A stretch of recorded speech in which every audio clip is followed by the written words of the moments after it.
So it's a great pleasure to welcome you all here. It's lovely to have such a full house on a January night. And as many of you probably know, I'm Patrick Mann. I'm the director of the School for Advanced Studies in the Arts and Humanities. And it's a great honor to have this talk, which is being given by Jamelie Hassan. And Jamelie was our teacher, our instructor, guest professor for our Capstone seminar with our fourth-year students this year. And that was a real honor for us, and I know the students had a remarkable time, and that continues. Now, I'm going to say very little, and I'll be asking Dean Mildy to introduce Jamelie Hassan. But before then, I just wanted to do the land acknowledgement. So we acknowledge that Western University is located on the traditional lands of the Anishinaabe, the Haudenosaunee, Lenape, and Attawandaron peoples on lands connected to the London Township and Sonbra Treaty of 1796 and the Dish with One Spoon Covenant Wampum. This land continues to be home to diverse Indigenous peoples, First Nations, Métis, and Inuit, whom we recognize as contemporary stewards of the land and vital contributors to our society. Now, just before Michael introduces Jamelie, I wanted to tell you a little bit about the program. Jamelie will be speaking about her work, and then we've asked Ruth Skinner to do a short interview with Jamelie. So Ruth is a PhD student here at Western, and she's an active arts organizer, academic researcher, and publisher. She, as I said, is working on her PhD here, and her research encompasses experimental publishing practices and artist books. And you may have seen an exhibition that Ruth curated relating to these themes at the Macintosh Gallery. She previously was chair of the board of the Forest City Gallery and was a co-founder of Good Sport and also the manager of the sadly missed DNA Gallery Bookshop. So we're really happy to have Ruth with us this evening. And lastly, just after Jamelie's talk, we're going to have two SASAH students ask a couple of questions. So I want to thank in advance Kristen Cote and Alora Sinnott. Now I'll turn it over to Dean Mildy. Thank you, Patrick. Looks like I know a lot of you here, and it's wonderful to see. Michael Milde, I'm the Dean of the Faculty of Arts and Humanities, and I have to say, sorry, I need to take off my glasses so I can see you all. What a great night for Arts and Humanities. I just came over from the annual juried exhibition where our creative artists, who had a show up in the exhibition, who had some work up there, hands up.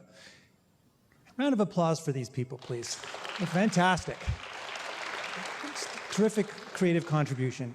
And then to go from that sort of gorgeous array of riches and to now be treated to a terrific talk by Jamelie Hassan, it really makes you feel Western's a fantastic arts and humanities place, and I couldn't be prouder.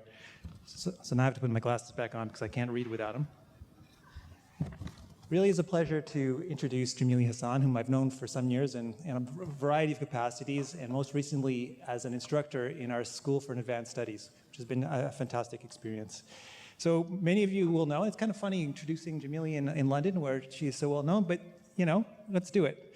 Jamelie is an award-winning visual artist based in London, Ontario. Her mixed media installation works have been presented across Canada and across the world. In 2001, she received a Governor General's Award for Visual Art and Media, and in 2018, she received an honorary doctorate in fine arts from OCAD University in Toronto.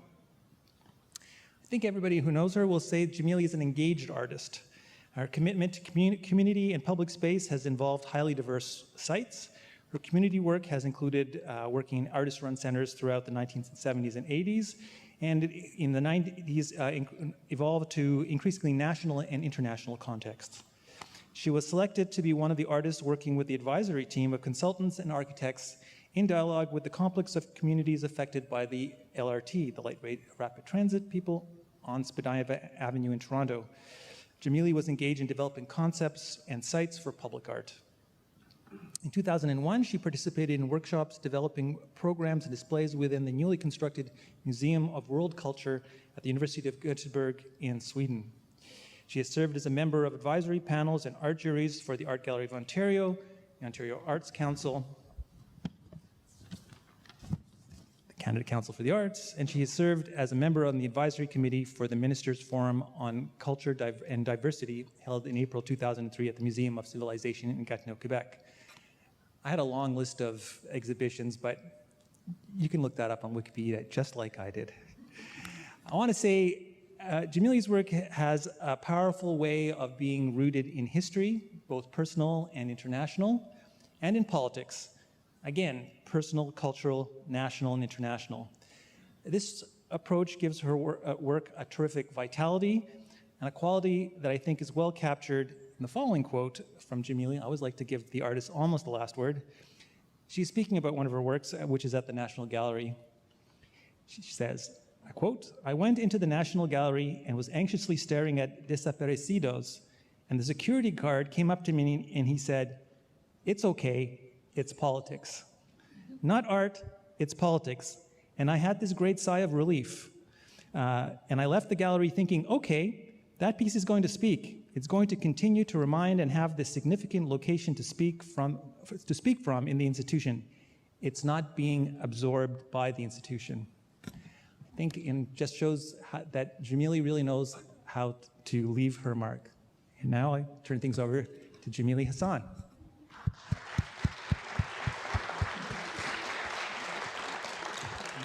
Thank you so much.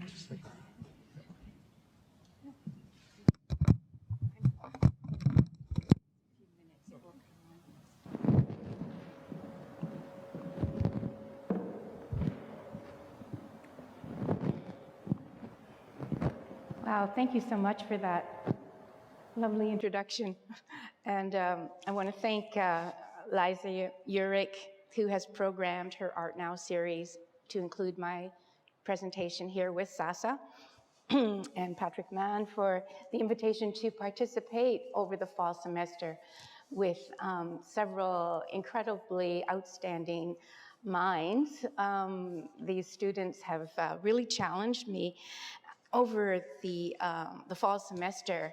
And I like to think about Edouard Glissant when he said to teach as in to learn together. The idea that one is in this situation in a reciprocal dialogue. And that's one of the reasons why I wanted to structure this in a more informal way, and invited the possibility and discussions with Patrick around the idea of having a conversation with Ruth Skinner, who has been extraordinary in her support of my work with SASAH. So thank you so much for agreeing to the conversation. And we've got a lot of things in common. The idea of the book and the artists in relation to text in general, and that's going to come up a lot within this presentation. Such a friendly crowd. I'm so happy to be here, and this is an astounding environment to present in.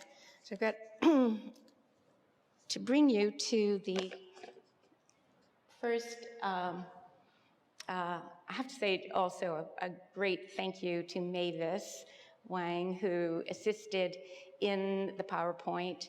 And I wanted to give her a little leeway here in terms of how this would be structured in terms of the visual. So I do thank her very much for giving the time to this PowerPoint presentation.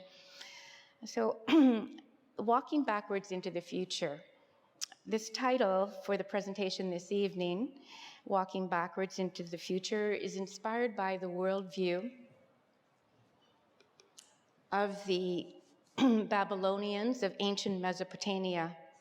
In the last issue of 2019 of the journal Archaeology, the editor-in-chief, Jarrett LaBelle, published an article on Babylon reflecting on an exhibition presently on view in New York titled, A Wonder to Behold, Craftsmanship and the Creation of Babylon's Ishtar Gate.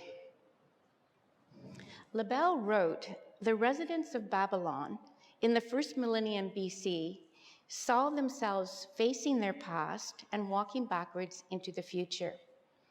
This evocative fragment from an archaeologist is timely, given recent tragic events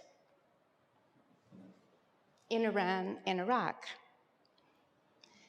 So it is a provocative entry point for this presentation. I don't actually know if I could deconstruct or give meaning to what this phrase means, but it spoke to me at that particular time in this really difficult period for many of us.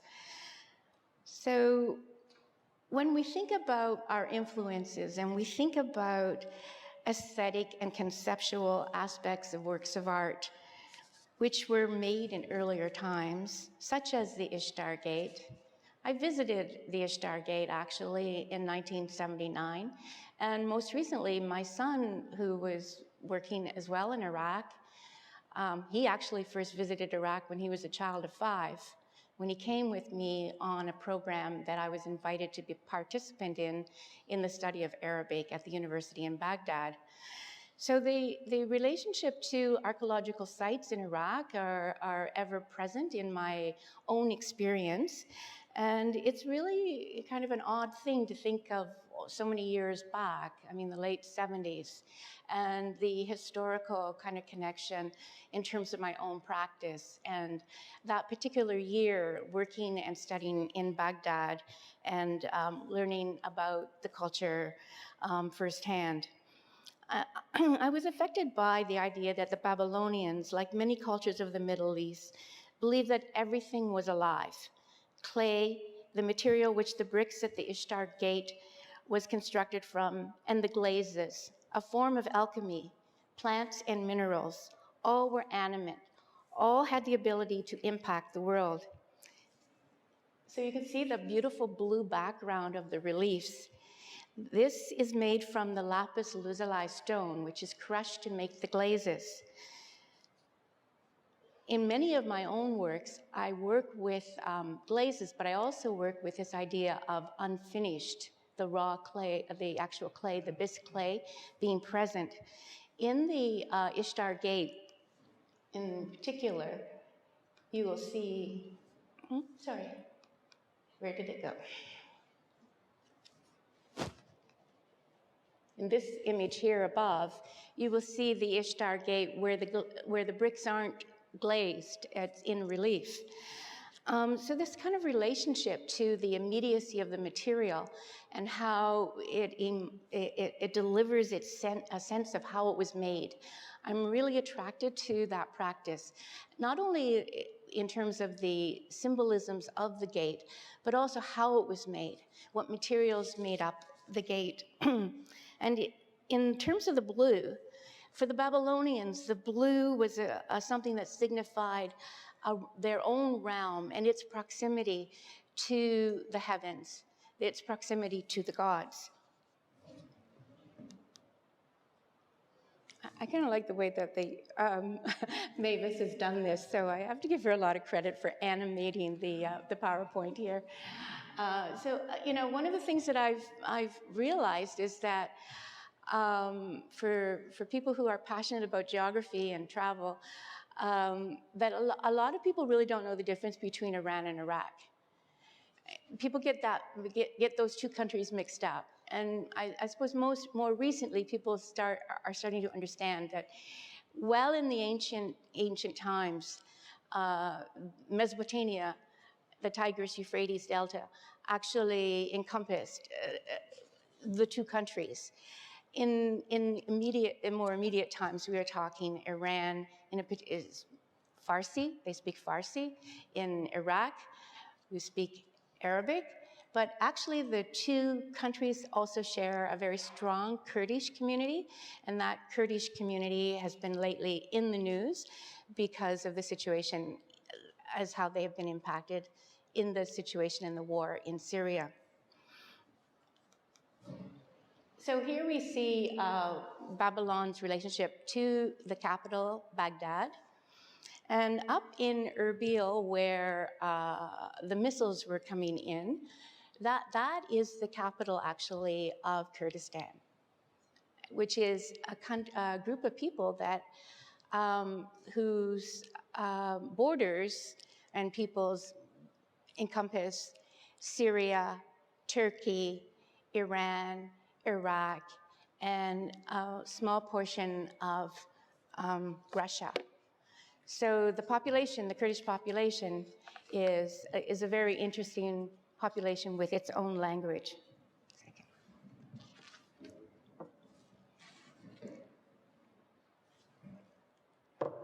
Thanks. Reflecting on the past in traditional modes of work is not a nostalgic act. In 1988, I was commissioned to do work for the London Health Science Centre Cancer Clinic. In this mural, I worked with the motif of the traditional Islamic prayer carpet called Four Rivers of Life.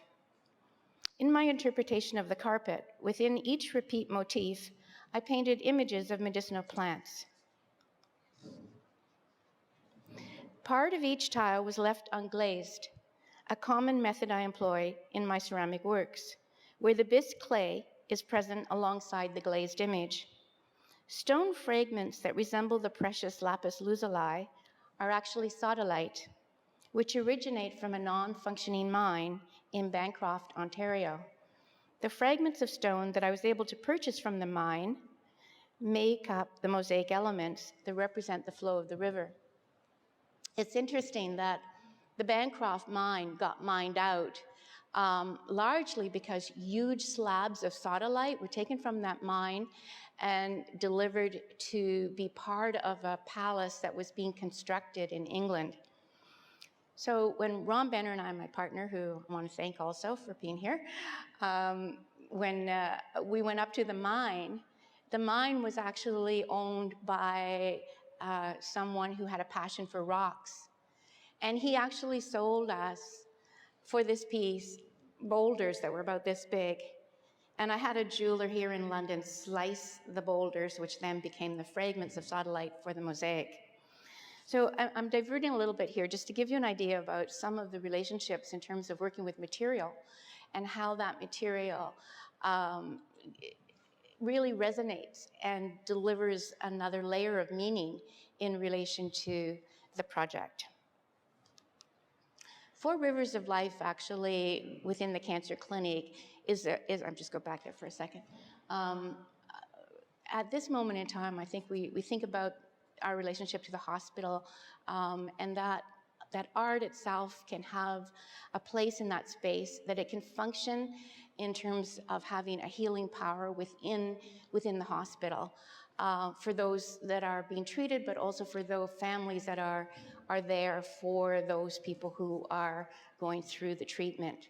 And one of the things that has come back to me over the decades of this piece is that, in fact, many people have appreciated the relationship to this artwork and how it has given a certain amount of, I suppose, comfort, or that it's a worthy kind of place to set yourself down at a time when your mind is preoccupied with many issues.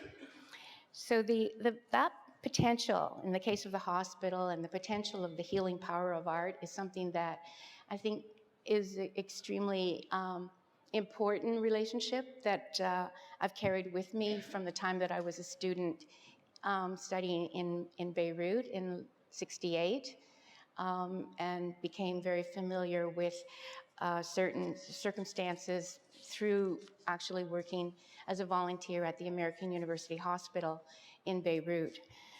I didn't really know that much about anything when I left London, Ontario as a student. The only thing I really knew was how to look after a kid. I was really good at looking after children. And because I was looked after by my older sister, Jessie, who's here, I also knew how to look after my younger sister when she was born 11 years later. So there's an age difference of 11 years. So as many of you know, we're a really big family. Many of them are here tonight. I want to thank you for coming. So I got a job working in hospital in Rome and a job in Beirut, working in the delivery area with the children, the babies when they've been born, which is a very privileged place to be. So my relationship to being present and around in the hospital was something that I carried with me as an art student, because I really didn't know what art would do for me and what art meant in terms of the world. But I've come to understand that there is a place for that relationship to the healing power of art. In the past, I have worked with artisans and other artists, including a metal worker in Cairo, Egypt. And actually, this is an image of that craftsman working in marketplace in Cairo, who I did a number of projects with him. This piece is called Inscription, a mixed media installation from 1990. So you're getting a bit of a trajectory or a survey here of works over a number of decades. And as you can see, it combines photography, ceramic tiles with hand-painted images of book covers of authors who at one time in their lives experienced censorship in the Arab world. The blown-up photograph presented the artisan in the Cairo market at work in creating the brass bowls. Often these bowls are created as decorative items for the home or as souvenirs for the traveler.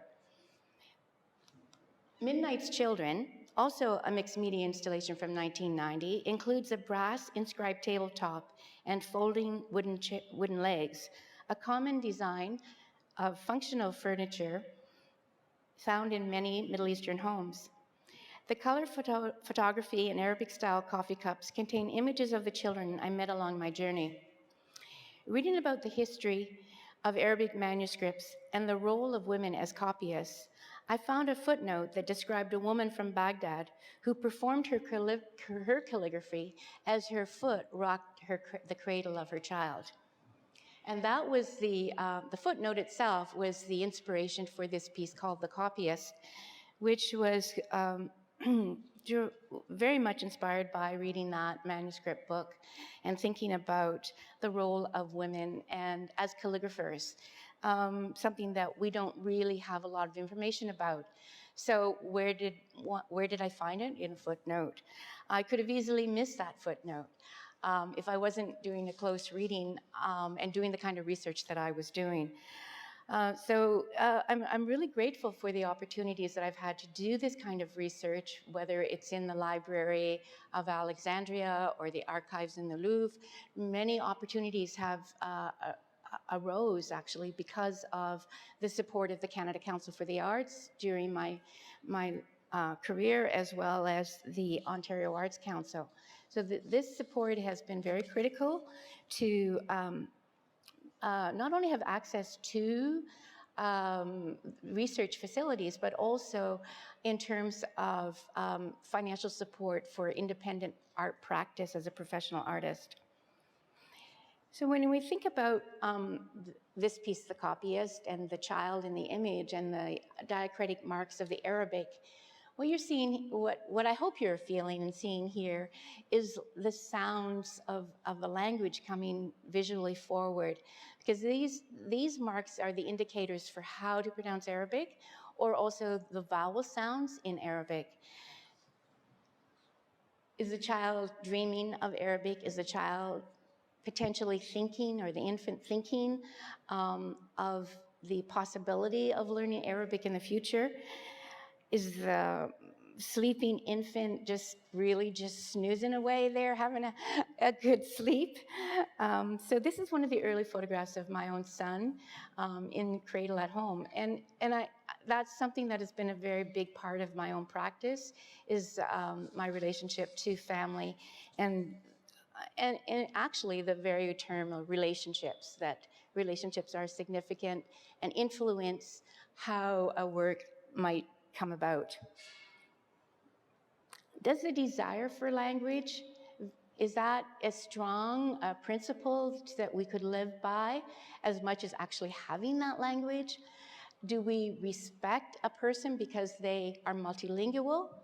I say, yeah, we do respect that person, but we also respect the person who desires that language. And there are many levels of understanding how fluent one might be in any given language. And now as we approach like the issues around the question of Indigenous languages and the relearning within communities of Indigenous languages, we are seeing how important that is in terms of the desire, because we do know that as intergenerational family members, it may be a loss that is regretted, but will come back into the family at a different juncture, at a different point. And sometimes, like I've seen this in my own family, where the attraction to another language, which isn't Arabic, is very prominent as well. So that's interesting to me, the multilingualism and the significance of that. So this is the first work I did in Neon. It's Slippers of Disobedience. A lot of people, when they first look at it, they read it as like civil disobedience, and that play on the slipper. But and I guess in a way too, that relationship to disobedience, that disobedience is a good thing, that to not always have to follow the rules, to not always feel that you need to conform to whatever that particular authority is saying, that you need to deal with that. And in this case, you see two pairs of slippers. They're actually modeled on Moroccan slippers. And they were a gift to me from my son, Tariq, who actually did an act of disobedience and went on a trip to Morocco when I explicitly told him that he should not cross the Gibraltar Strait. And when he came back, he handed me the Moroccan slippers. So that sort of is like a story. I don't always tell that story, but I feel you're so friendly. I can tell you that story. Maybe he'll forgive me for telling that story. As Michael mentioned, I received the great honor of receiving the Governor General's Award in Visual Arts in 2001. Win Gilensis here, and received another London artist who a prominent artist here, and also worked for many years and adjunct prof here in visual arts, received the Governor General's just a couple of years ago. So we're a great community of artists, and we support each other, and we've had many, many opportunities to collaborate. So it's great to see other generations take on that relationship to collective projects like the Forest City Gallery, like Alora joining the Forest City Gallery, one of the SASAH students, and Ruth, yet another generation. So at the time, Adrienne Clarkson was the Governor General when I received the Governor General's Award, and they didn't want to give medals. They wanted to get rid of this idea of the medal, and so they asked me, the idea was they would ask an artist to make a gift of art. And every recipient would receive that gift. So I was invited, I was commissioned to do the gift of art for the 7 recipients. And this was the piece that I did, which is actually kind of a deconstruction of a medal, or the process of making a medal.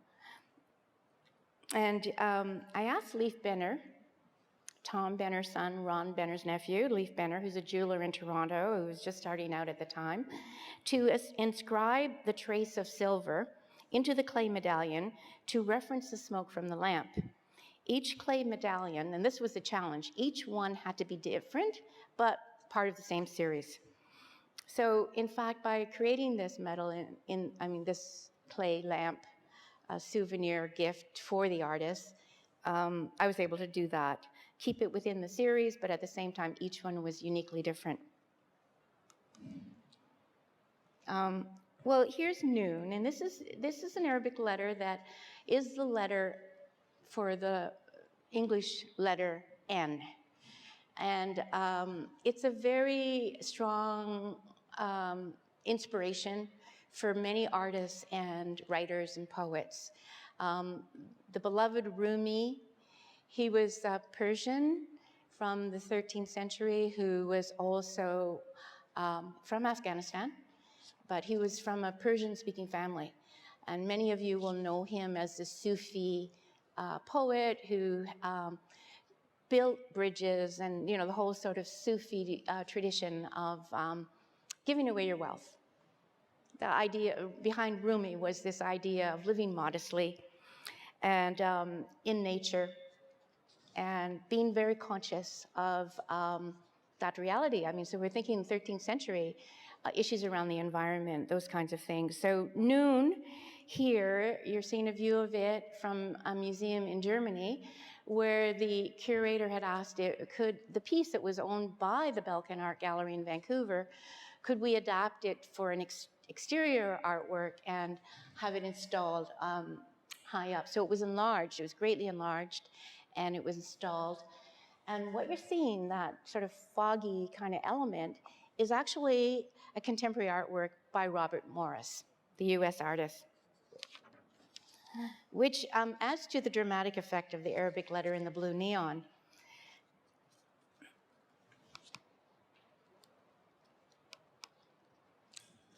So this piece, neither from the East nor the West, this is a really funny story, actually. I mean, it's talk about the environment. I mean, the storms, the windstorms and things, the trees coming down. So this was that particular really severe winter that we had. And many of the trees in the Guildwood Park in Toronto had to be cut down. So you're actually seeing the installation. There is a stump in the background. When one of our trees came down, and when Ron was cutting that tree up into its sections, it revealed that it was hollow. So that's a natural shape there, and the arabesque is also the natural shape. So it's as if there was a collaboration happening there inadvertently between the calligraphy and nature. Those are fragments from the calligraphy that's on the ceiling of the Hagia Sophia in Istanbul, Turkey. I worked with that quote again, and I'll show you. I'll show you this piece here. Come along. There. I had the opportunity to work in China. Ron and I were both invited to participate in a group exhibition of Canadian artists in Xi'an and then later in Beijing. And so my project actually involved, walking into the great mosque of Xi'an and being advised that if there was a location here that I felt I could work with, that I would have that opportunity to do that. And I was very fortunate to meet the granddaughter of the Imam of the great mosque of Xi'an, who became a very enthusiastic advocate for this particular piece to have happen. Of course, it went through all the bureaucracy and the committee work for the piece to be accepted. 60 ceiling panels were made here. There was an original set that I worked from. That original set is now at Weldon Library. And then working with Color by Schubert here in London, we made 60 prints, and each one is hand-painted with a particular gold emphasis on it, with the marks on it. 2 glass mosque lamps from Cairo, which I had acquired, actually not from Cairo, but from Vienna. So that tells you something about the way, the journey of Orientalism and how these lamps moved. These lamps are still made in Egypt, and Ron and I, we both carried one on our lap on the plane. I have to also tell you that Air Canada was extremely helpful and only charged us $150 for the 60 panels to be shipped over with us as extra baggage. So we saved something like $1,000 in doing that. Oh, and I just want to say that it started as a temporary project, but the community embraced it.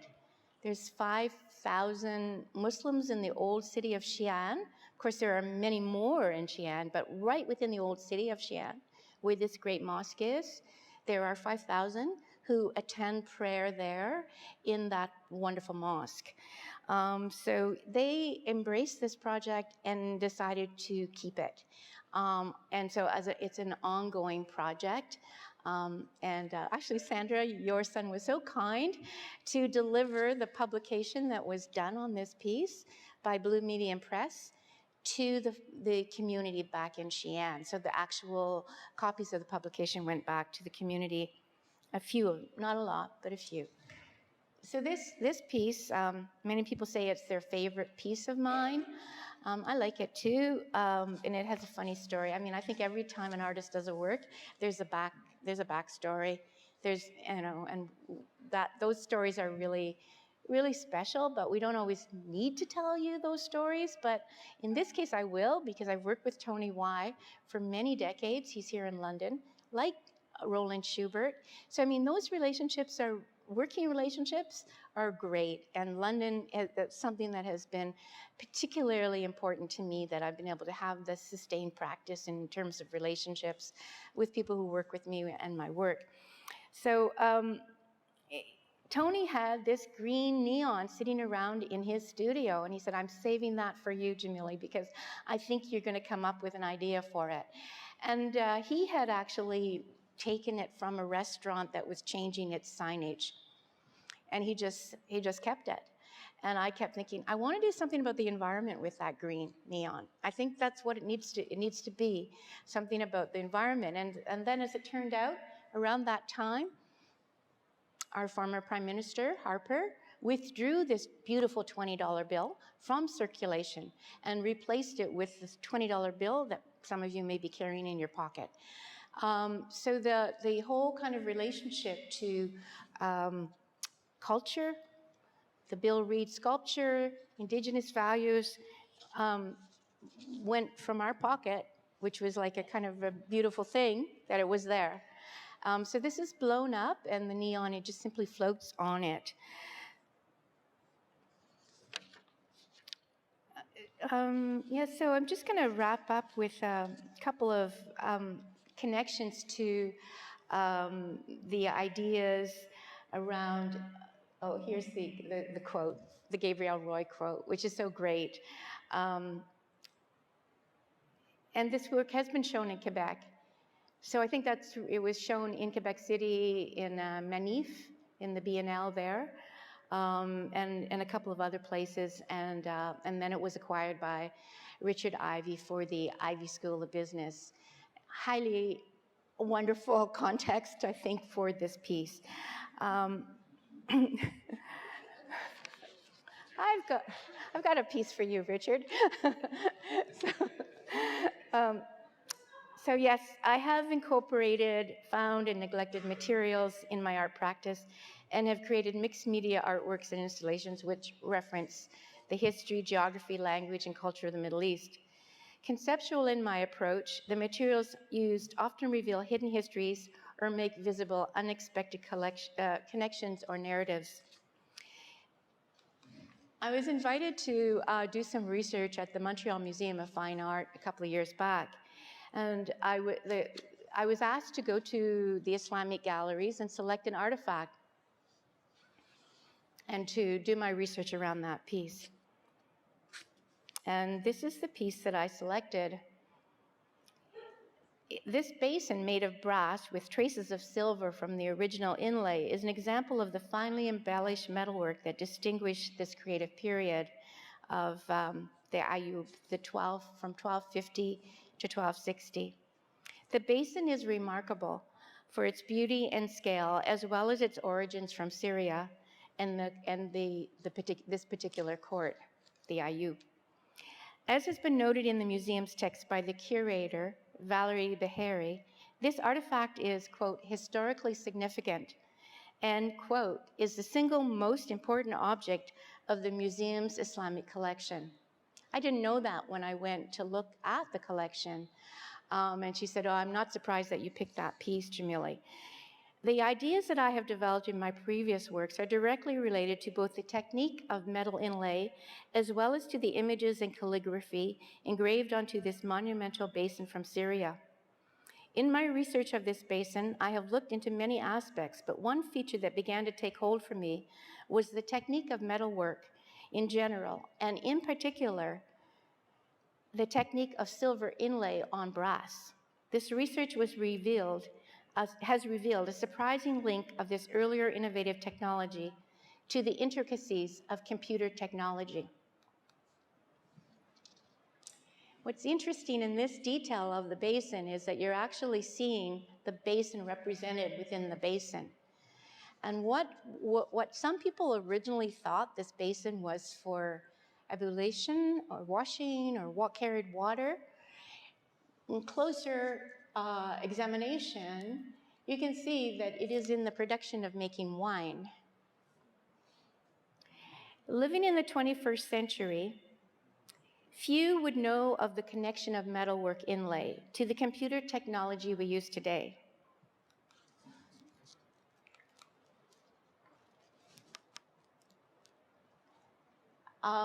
Yeah, I just wanted to say, this whole thing around the dancing and music and the secular kind of relationship that are represented in the Sultan's basin often defy some of the attitudes that are represented around Islam today by both Muslims and non-Muslims.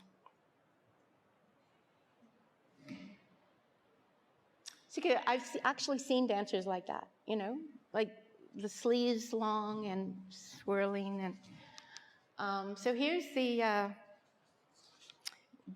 baffling connection.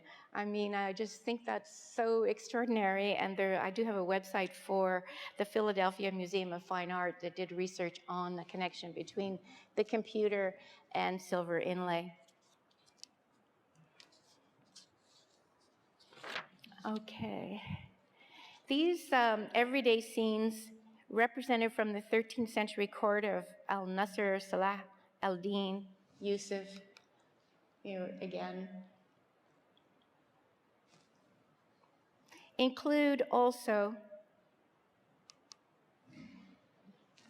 the beautiful Saluki dog.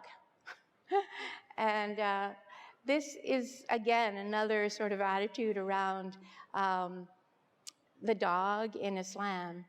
And so many of you may know that kind of relationship to the dog in Islam, that it was not considered clean to have a dog in your home.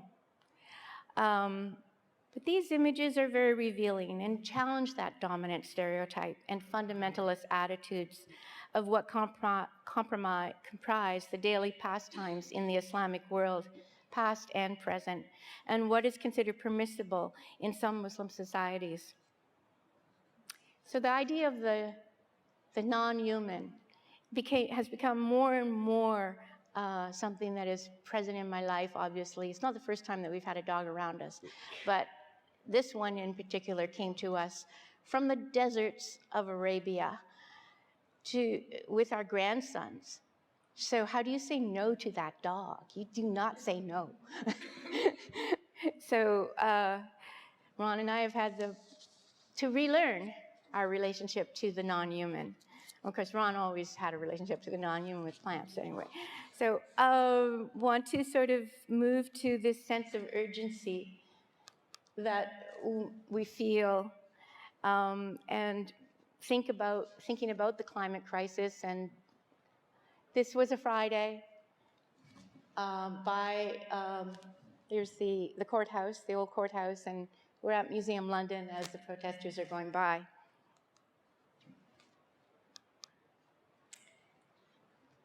And this is a recent mosaic where the glass tile mosaic is replicating the Greta Thunberg's protest sign.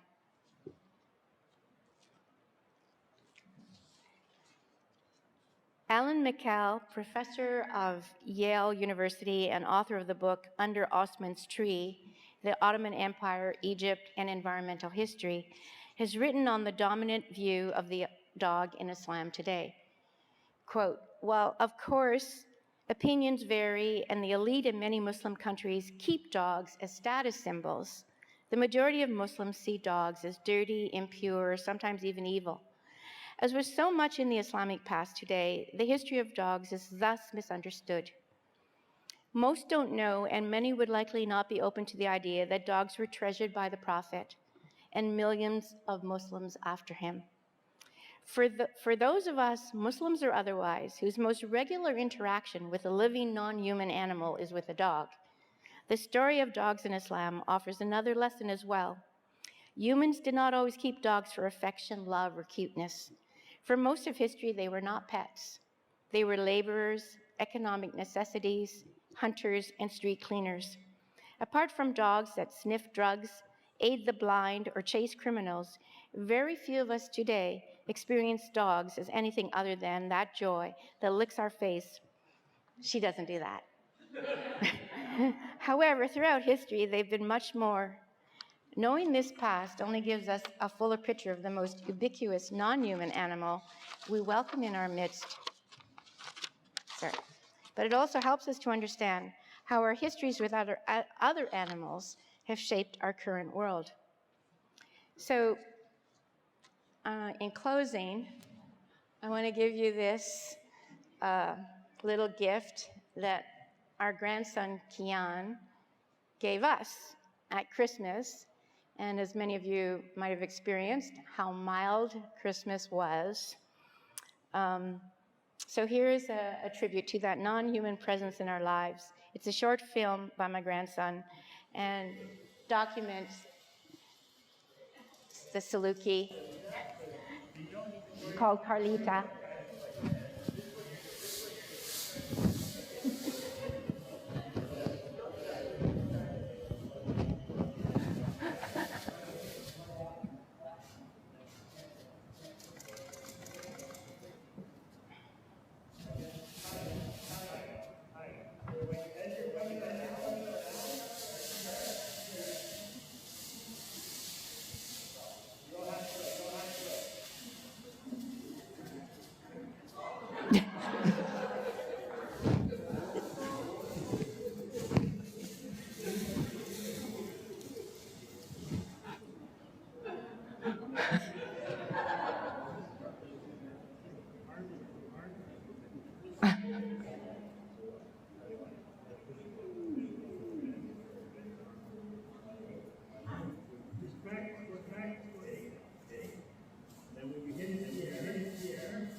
That's it. As you all know, it was a very tough weekend here in Los Angeles. There was a helicopter accident that took the lives of 9 people.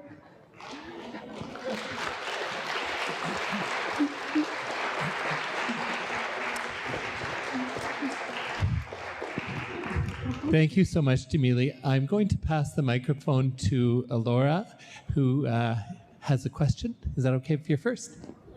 Okay. So as an individual who is in your SASAH seminar course, I've been following the themes of decolonization and reconciliation so prevalent in both the course and your work. I have noticed that your work is compromised of mixed media to express both of these themes.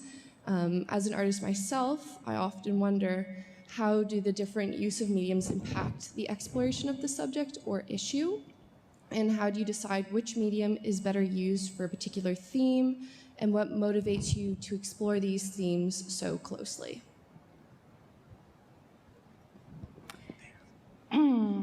Well, you are correct that there is this move between the materials and the concept, and in general, I mean, I'm not really sure which way it works. Sometimes, like for instance, the glass tile mosaic piece, it's a very laborious process. Some of you participated in doing that work, and so you have an idea of like how much work is involved to do that. So sometimes when the mind needs the work, it needs the repetitive work, that helps to create the piece. And so a number of my pieces have sort of actually responded to that relationship where your kind of situation is asking, the world situation is asking for, you know, making that kind of possibility to think through what's going on by just kind of like being in this particular way of working. And sometimes like working collaboratively with other people helps to bring that piece about, because of the idea needs to be activated in a particular kind of way. So sometimes when I've done pieces where I just feel it could just be too acceptable in a way, it's too decorative in a way, because the materials are very seductive, like ceramic is a beautiful material. Glass is a very beautiful material, light is a beautiful material. So how do you get the kind of a certain kind of tension within the work? So then you go and, for me, it's like looking for materials, talking to people who know about these materials and working through those ideas. Thank you for that good question.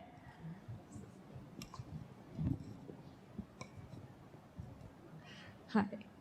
So last semester in your class, I think we talked a lot about the archive as like a theme in art. So I was wondering, for you, what is the role of the archive in your art and activism?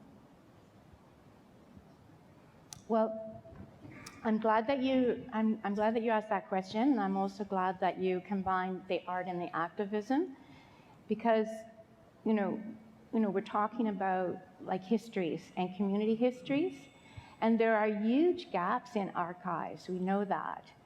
So, I mean, that's a big challenge, and I think many people who have had the privilege of working in archives, like Judith Roger working in the archives on Greg Curneau, for instance. I mean, the kind of documents and materials that he kept really were significant in terms of being able to construct a narrative that was based not exclusively on the artist's work, but also on the background behind the work, as well as the kinds of advocacy work that the artist was engaged in.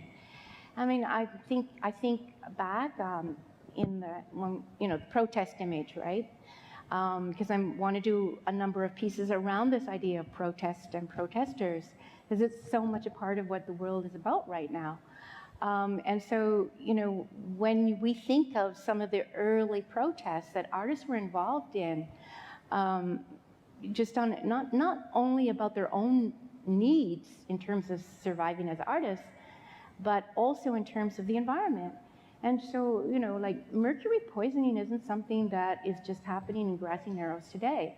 It's something, if we look back at the protests that happened, and you were to go and look in the archives of, say, the AGO, well, there was an exhibition on landscape, a Canadian landscape exhibition that did emerge from the AGO, that was sponsored by Reed Paper Company, that was responsible for the mercury poisoning, of the waters. So, which is ongoing, which is a continuing thing. So there were artists who were invited to participate in that exhibition, like Ron Benner, who said, no, I'm not going to be part of that exhibition. I do deal with the environment. I do deal with the landscape. How could I do that? So if we don't have the archive, we're not going to know necessarily what kind of responses or what kind of histories were there. Where were the artists at that time? And in relation to protests, back in the 70s, 60s and 70s, I can say that if you're on a protest march in those days in London, Ontario, there were lots of artists who said, no, artists don't belong in the protest. That's not where you should be. So, there is a kind of documentation that is going on within the archive. And certainly artists keep their archives to a certain degree. And I think our generation does it because we're like that bridging generation. We haven't quite engaged to that degree where the printed material doesn't matter. It does matter. And those pieces of material that document the protest, for one thing, are really important because it shows that there was that consciousness that was going on. And if you go back even further, so even in the case of the tablets, the Sumerian tablets, I mean, they document actually the everyday. So I think that the activism and the artwork, they cross over in very beautiful ways, very complex ways, in a number of artists' work. And so that's an important place. I mean, and I think it's question, I mean, in terms of validating that archive.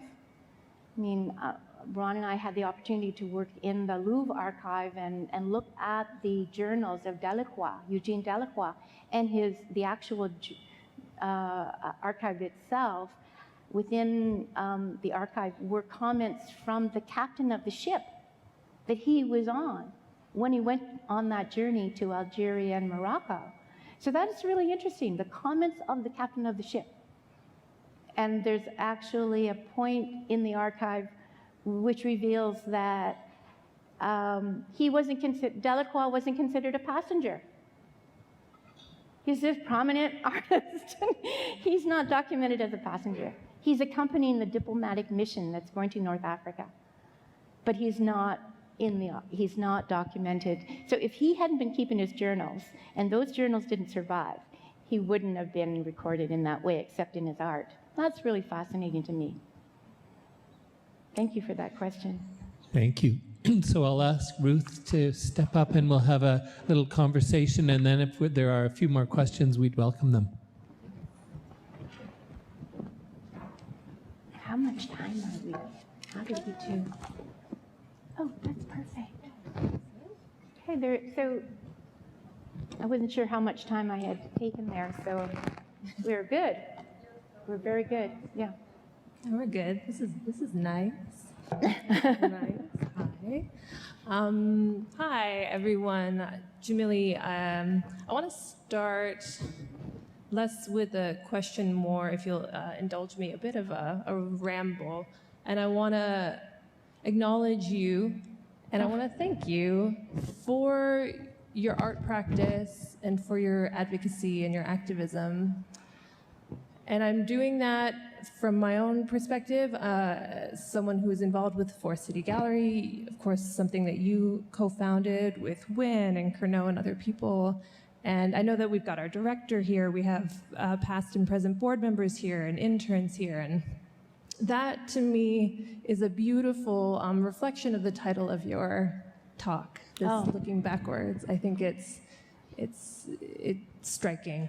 And when you mentioned a little while ago being a little younger, and you said something along the lines of, when you didn't know what art would do for me, I have to say that before coming here, I had a similar sense of wanting to be in this world and not really knowing what that life, what that practice, what that career could look like. And it was to looking to artists like you, artists who are living in this multivalent, collaborative, activist way, and who are making work, but who are also making communities and building foundations.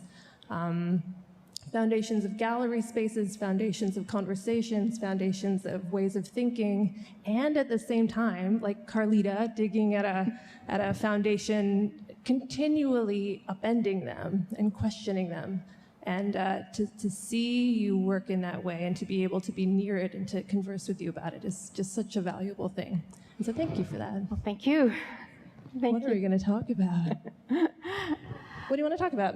Where can we begin? Can we begin in artist-run culture? Can I ask you to... We can begin with artist-run culture. Yeah. I think that's a good place to begin. The Forest City Gallery has, decades now, gone through various iterations, and different generations have taken it over and taken it in different directions, and I think that's all been really important. To be supportive of the collective and the initiative is an ongoing commitment that I share. And I'm proud of the fact that Forest City Gallery continues in the way that it does and experiments and supports both local and other artists. I think that's really important.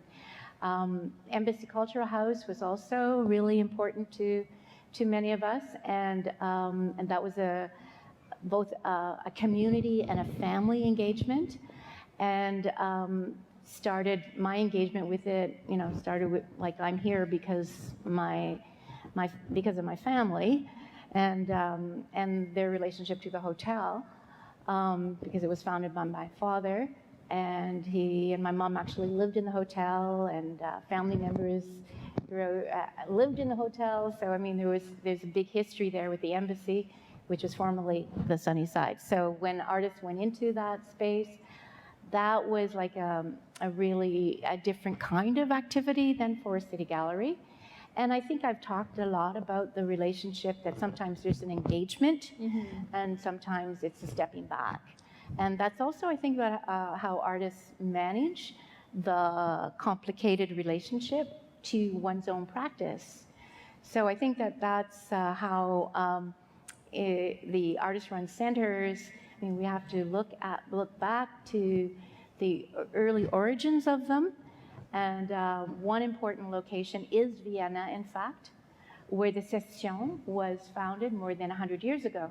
So with Klimt and those artists. So there is this relationship to artist solidarity, doing this kind of work. But of course it goes even further back because we're talking about the Guild and we're talking about the way artists learn from each other. So I think that that's one of the driving elements within the collective project that artists get involved in. And I am an honorary member of Art Metropole. And that was at a time when Art Metropole in Toronto decided that they had to diversify their board or their membership. And that also happened with Forest City Gallery. But one must also look at that history, and you know, Kirsten talking about the archive. If you look at the Forest City archive, which is now housed here at Weldon, then you see early commitments to many of the same issues that are present today. So, you know, without that archive, without that documentation, we would think we were doing it all anew.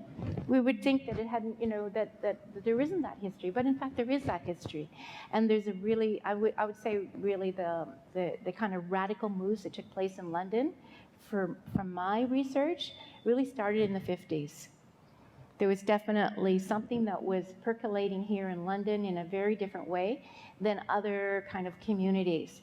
What is also really interesting is the role that London has had in terms of, well, we've talked about this before in the past, the founding of CARFAC with Jack Chambers and Greg Curnow and Kim Ondaatje and Tony Urquhart, all mobilizing to create a national organization that celebrated over 50 years now. So Forest City, you know, what is 46? I was pregnant at the time that Forest City was being founded, so I think I'm always going to remember my relationship to Forest City Gallery. A lot of people didn't think that Forest City Gallery would be around for very long.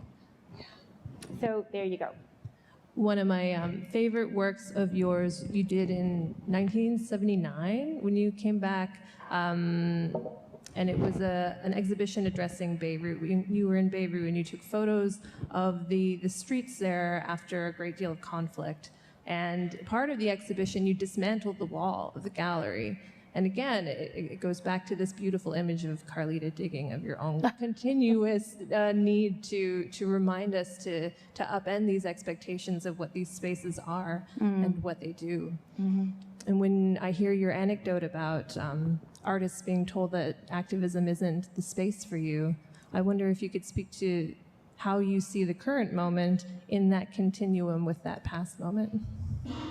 Well, I think, you know, Patrick Mann's project, Guardianship in the State,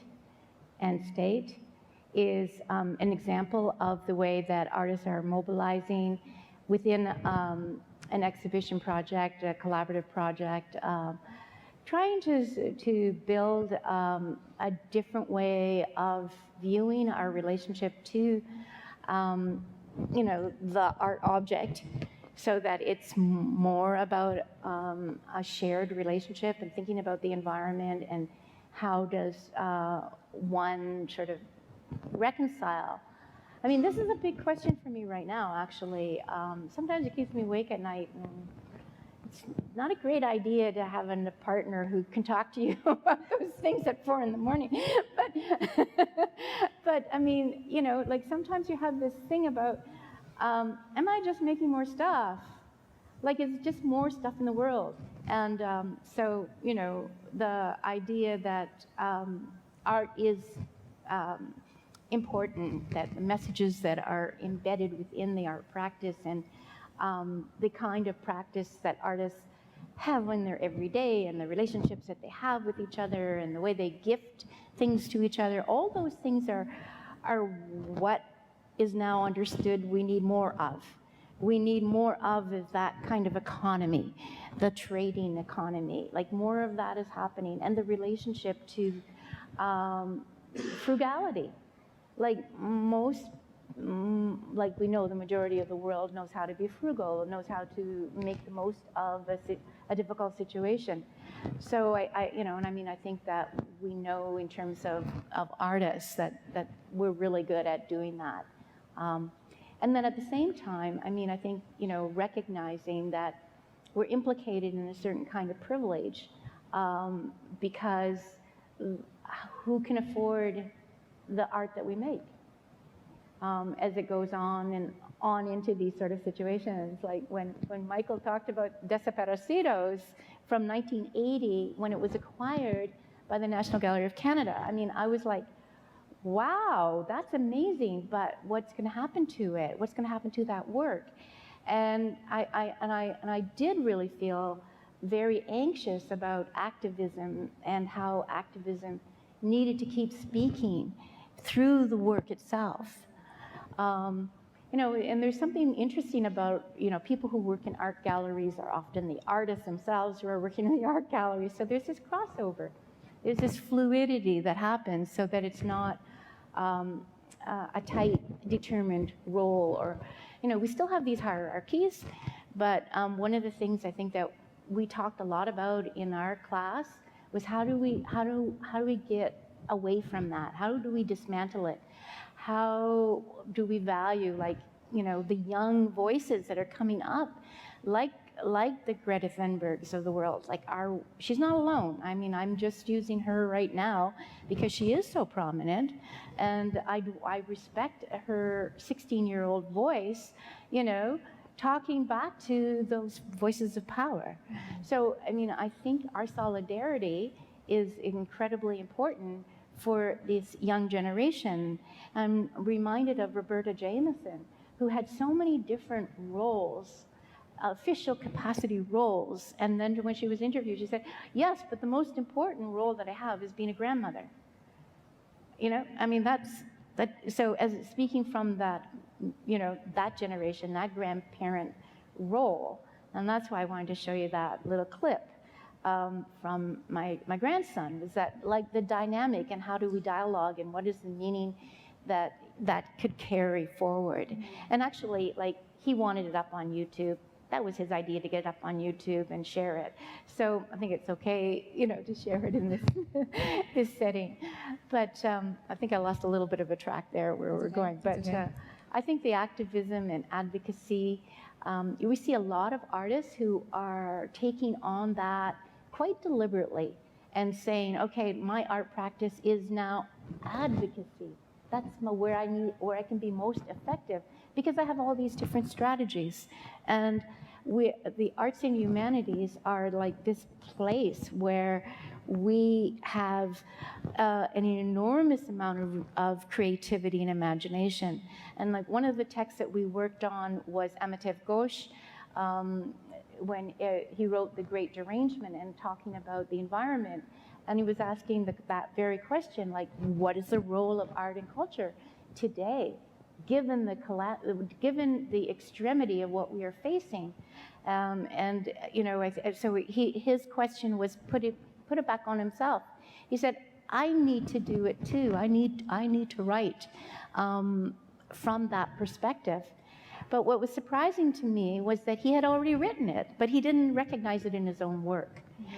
So I think that sometimes you need other people. You need that audience. In his case, he needed the readers to come back to him and said, oh no, but you wrote about it in that other book, not the book that you think you're writing. So sometimes there is that catch up. Mm-hmm. There's what do you call it? There's a glitch in your thinking. Yeah. And so you have to backtrack. And, walking backwards is actually a Tai Chi move. It is a real kind of like exercise, which I think is really interesting. I'm not a Tai Chi master at all, but I did take some lessons. And one of the things I tried to do was like do the walking backwards.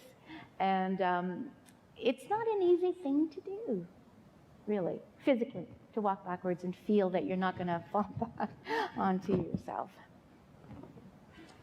At the same time, we're talking about advocacy, which we often talk about in relation to working with others. Could you talk for a minute about the more recent Mosaic work, like the protest signs that you're translating into this other medium, and how that process is for you? Because Mosaic is a little bit more quiet and a little bit more... And it's slow. It's slow. It's like part of that slow food movement. Slow everything, slow it down. And, I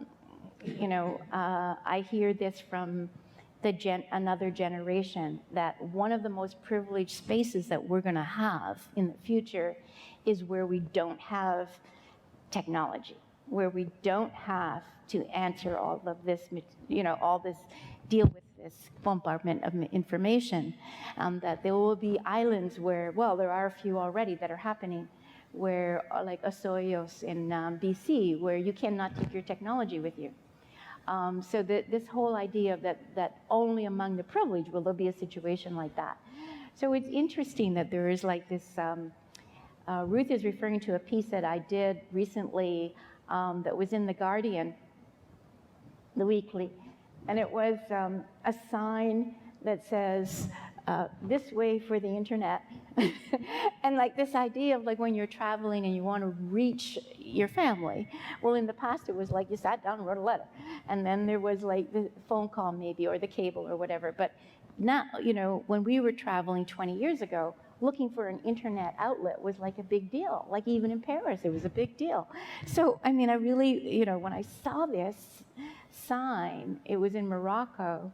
The image was in Morocco that was being reproduced, and I thought, that's really funny. That reminds me of our travels when we were like, say, okay, now we need to check in and see what's going on over there in London, where we've left everything behind, and make sure everything is okay. And so we'd be looking for an internet cafe. We didn't have a computer with us. We didn't have a cell phone with us. We went looking for this cafe. And the interesting thing is that in Arabic, we don't have a word for internet. So what is it? It's internet in Arabic script. So I really like the fact that there is this kind of play with the language and how and the technology moves into the language and affects the language, just like we know like lots of words in French are coming from English. We know that. Or in Spain, a lot of the words are coming from the Arabic. So we know that. So there's like, although some people don't know that. So there's this connection, I think, to the influences and the crossovers that happen.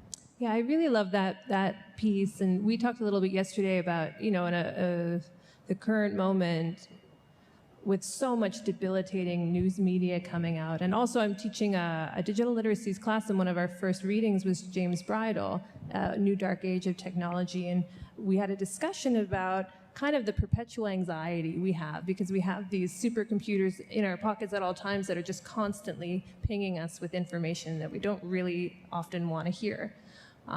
So a work like that, which gestures toward that need and that desire to pull back and to delimit that outward conversation, I think is really beautiful. Thank you. And also, I mean, I think it's really the method of working. The little glass tiles are about the size of my thumbnail. So it's a very methodical process of creating, which is also very related to other kinds of laborious work, like textile or needlework. And actually, I spent a year just doing needlework, just because I was introduced to it through my sister Jessie, who does a lot of needlework, and I was never very good and nowhere near as good as she is. But I mean, the activity of doing needlework was just the right thing to be doing at that time. And I never anticipated actually that a piece would come out of it. but obviously the more you engage with the material, the more the conceptual kinds of works kind of emerge. And that's what happened for me in that particular piece. And I like to bring into traditional materials and ways of working in my practice, as I spoke about in this presentation tonight. Yeah. I'd like to open it up and come to people with questions with the microphone. I can do that if you like. Yeah. Oh. Family first, I guess. Hello, Jamelie. Hello. Hello. So I think I've had a privilege of sort of having a very close-hand journey as your art has progressed through the years. As a kid, I always saw your artwork in my home. I obviously didn't always know it was your artwork as a young kid, but I wanted to kind of understand your progression as you progressed in your life, but also as the world around you progressed. And so the question I want to get at is around the mediums that you use. And I wanted to ask, how do you reconcile the changing impact of Middle Eastern events on your use of varying mediums in the progression of your work over time? Do you find yourself moving forward whilst bringing mediums of the past with you? Or do you find yourself sort of implementing other forms to match the evolving events and problems in the Middle East that you tackle in your work? Mm-hmm. Okay.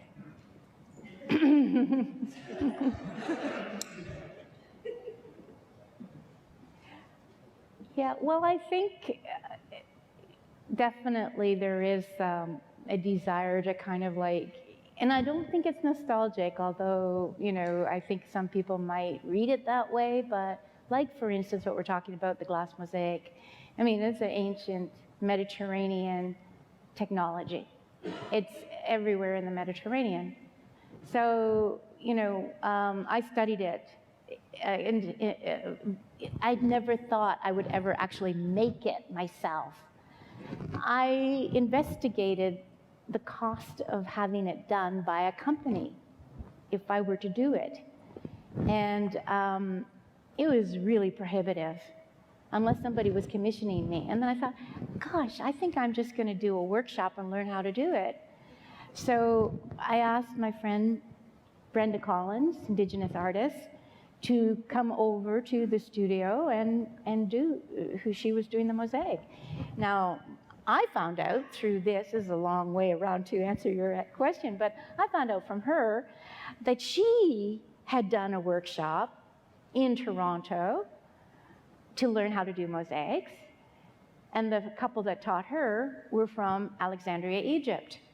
So, I mean, the transmission of this technology, it was beautiful to me that here was an Indigenous artist working with our technology. I went to learn from her, but she had gone to learn from somebody from Alexandria. So, I mean, I think that there's this really cool thing that happens that is sometimes totally outside any kind of particular journey that you project. And that sometimes, I mean, I really accept accident. I think that's really important. And also spontaneity and intuition is a part of it as well. But I think that if you're immersed so much in the political, geographic, and cultural world of another place, then it's going to influence you one way or the other. And it's going to come out in different ways. And you might not, at the time that you're doing the work, realize how directly connected it is. You might not realize that at all. Just like Amitav Ghosh, when he wrote his most recent book, he thought he was actually dealing with the immediacy of climate change more so than the previous book that he had written in 2012 or something like that. It's interesting, though. I mean, like, we look at Venice and the floods in Venice, but for decades, the Venetians themselves were saying, like, we're in deep trouble here. We're going to have a crisis. So many of the situations in the Middle East, for instance, they came about because of environmental climate devastation. If we look at the war in Syria, we who are familiar with the environment of Syria know that there was a drought going on, and that the protests that first happened in the south actually were people, civilians, who were protesting the fact that their harvest wasn't happening for them. They were without. Their poverty was felt, and they wanted to bring that forward in the protest. So it was a drought-related protest. We think about the environment and we think about the Middle East. Obviously, the deserts of the Middle East, they weren't always deserts. So this kind of relationship to what we think about in terms of, I'm motivated and interested to protect what is happening for future generations. And as Elora mentioned, we did a lot of work around Indigenous philosophy and knowledge and methodologies.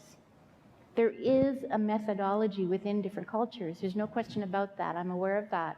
So your question is very pertinent, because I think that in some way I never thought that I would ever really do the kind of work that I am doing at this present moment in time. But I am doing it, and I'm glad that I'm doing it. So there you go. I did a lot of work around nature and the environment in my early practice. So there is a continuity there in terms of the content, but not necessarily in terms of the material. But I do like shiny things. So that comes across with, like with ceramics and glass, they're shiny. So there's that. Maybe time for one more question? Okay.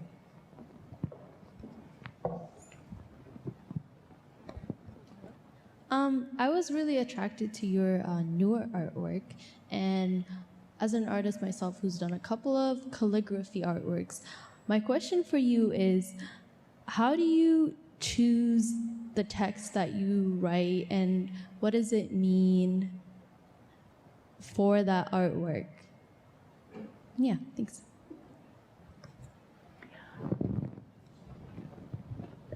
Well, anyone who knows me knows that I read a lot. So, and I read across a lot of material. So it's very, very diverse, and it's hard question. That's a hard question. In the case of Noor, is that the piece you're asking about? That's the Surah of Light, and that actually it's a very favorite surah of our family. So it's one that my mom really liked, and it's one that is recited in our family. So it's like one that I went to a symposium in Palermo, Italy, on the question of light in Islam, and there were a number of really great presentations around that particular surah. And so I started to do a deeper investigation of the surah. And then, of course, I had visited Istanbul many, many years before, and repeated visits. And so there was there were many different sort of contexts where it became deeper and deeper in terms of how I might want to use it. Does that answer the question? You're welcome. Thanks for the question. I think we're going to wrap it up now. This has been incredibly rich. And I was thinking back to the first slide you showed of the ceramic carpet at the hospital, and thinking about the depth and the complexity. And it feels for me as if this evening has had that kind of depth and complexity and generosity. So I want to thank Jamelie Hassan. Thank you, Patrick. Thank and you. I want to thank Ruth Skinner, and also our student questioners, Elora Sinnott and Kristen Cote, and also again to thank the Department of Visual Arts and the Art Now Speakers Series for co-hosting this. And thank you, all of you. Good night. Wow. Thank you.